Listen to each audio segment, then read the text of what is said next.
देखा कि प्रहलाद जी ने तो सारे बच्चों को ही भक्त बना दिया। बोलो भक्त प्रहलाद की जय। भक्तों को थोड़ा सा मौका देना, बस सबको भक्त बना देंगे। हाँ, कोई ढीठ होगा जो बनना नहीं चाहता, वो अलग बात।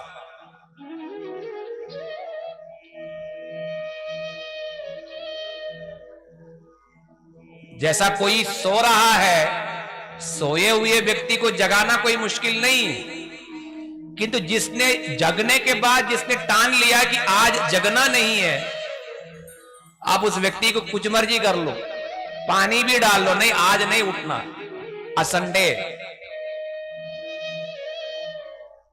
वो व्यक्ति को आप कुछ भी करके जगा नहीं सकते।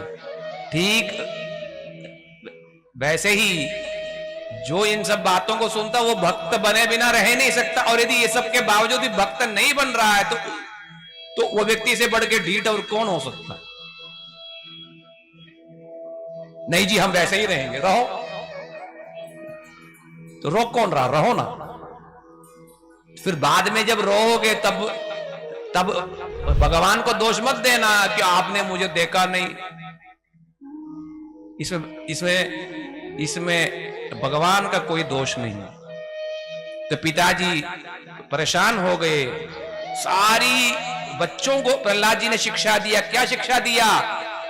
कि उन्होंने बोला कि बचपन से ही भक्ति करो। तो ये बच्चों ने कहा अरे बचपन में तो मौज मस्ती के लिए, बुढ़ापे में भक्ति होगा जब तुम किसी काम के नहीं रहे, जब तुम्हारे नौकरी वालों ने तुमको त्याग दिया, फिर बच्चों ने त्याग दिया, जब सब ने त्याग दिया तब तुम भगवान के पास आना चाहिए।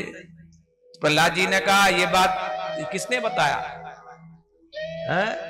तुमने बताया कि मनुष्य जीवन 100 साल है, 100 साल में से 50 साल तो सोने में निकल गया, 50 साल में से 10 साल खेलने कूदने में, 10 साल फिर पढ़ने में निकल गया, बचा 30 साल। 30 साल में 20 साल बुढ़ापा और बीमारी में निकल गया, बचा कितना? 10 साल।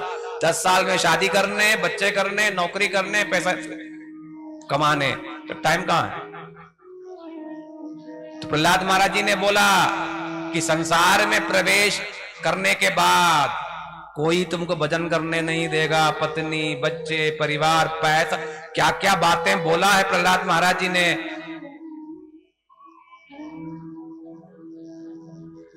सुन भी नहीं सकते हैं, किंतु ये सब सुने बिना निष्काम भाव जग कैसे सकता है? संभव ही नहीं है।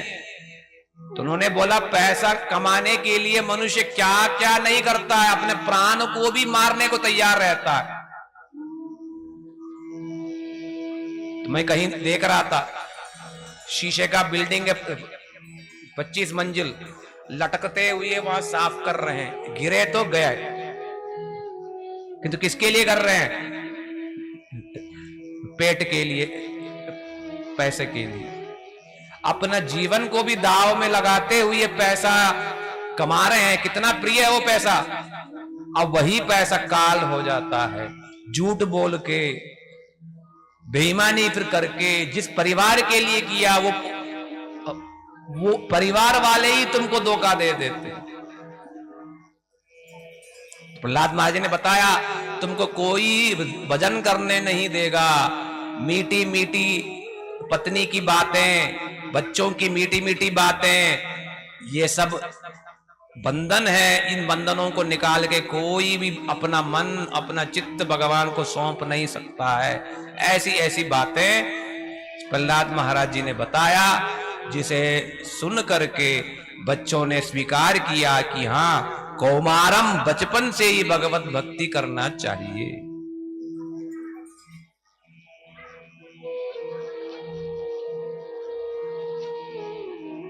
पिताजी परेशान हुए, फिर पुत्र से पूछा क्या ये खंबे में है? प्रहलाद जी ने बताया हाँ इस खंबे में है। तो तोड़ने के लिए दौड़े और वहां से नरसिंह देव प्रकट हुए। बोलो नरसिंह देव भगवान की।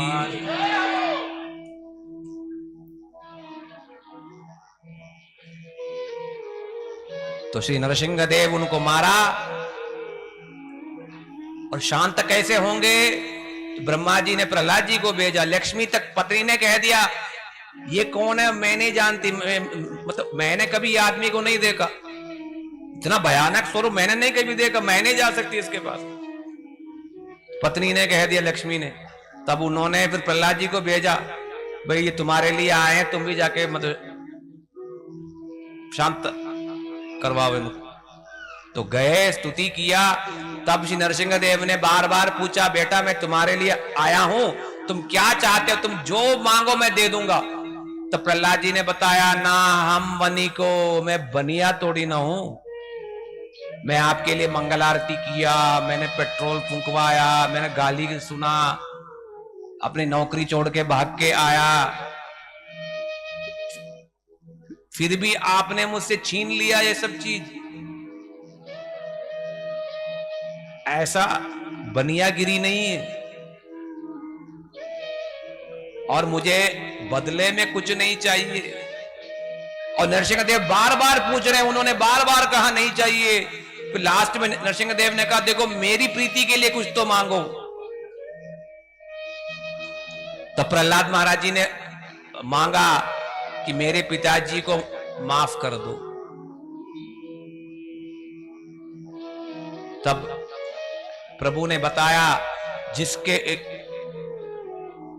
कुल में वैष्णव हैं उनके कम से कम 7 पीढ़ी, और यदि वो मध्यम अधिकारी है तो 14, और महाभागवत है तो 21 पीढ़ी तक तर जाते हैं। तुम्हारे पिता की तो बात ही क्या है। तो नरसिंहदेव ने बताया, ये कोई मतलब वर नहीं है, ये तुम दूसरा वर मांगो। तो दूसरा वर क्या मांगा कि मेरी ये प्रार्थना है कि संसार के जितने लोग हैं सब लोगों को आप वैकुंठ ले चलो और उन सबका पाप मुझे दे दो, मैं नरक में जाकर के उनके बदले भोगूंगा। बोलो प्रहलाद महाराज की। तब नरसिंहदेव ने जोड़ लिया हाथ, तुमको कोई परास्त नहीं कर सकता है। तब नरसिंहदेव ने घोषणा किया, हे प्रहलाद, यदि कोई भक्त है प्रतिरूप दृक्, तुम्हारे जैसे भक्त होना चाहिए, तुम सारे भक्तों के नमूना हो। कौन? प्रहलाद जी। और स्वयं गुरु नारद ऋषि बतलाते हैं कि प्रहलाद जी की क्या महिमा है। प्रहलाद जी की ये महिमा नहीं है कि भगवान के भक्त लोग प्रहलाद जी का वो गुणगान कर रहे हैं, ये महिमा नहीं है। तो बतलाते हैं, प्रहलाद जी के कुल खानदान के जो शत्रु हैं देवता, वो देवता लोग भी स्वर्ग लोक में प्रहलाद जी की महिमा गान करते हैं, ये उनकी महिमा है। जब आपके शत्रु भी जो आपके गुणगान करने लगे तो समझो आपकी महिमा विशेष है। तो प्रहलाद महाराज जी का क्या महिमा है, कब हुआ, आज तक भी लोग उसको भूल नहीं पाते हैं। इतनी महिमा युक्त भक्त, यह है निष्काम भक्ति का प्रारंभ यहां से होता है, जो शुरुआत से ही निष्काम। और ये कैसे हुआ? सुनने से हुआ। कितने 60,000 साल तक सुनने से हुआ।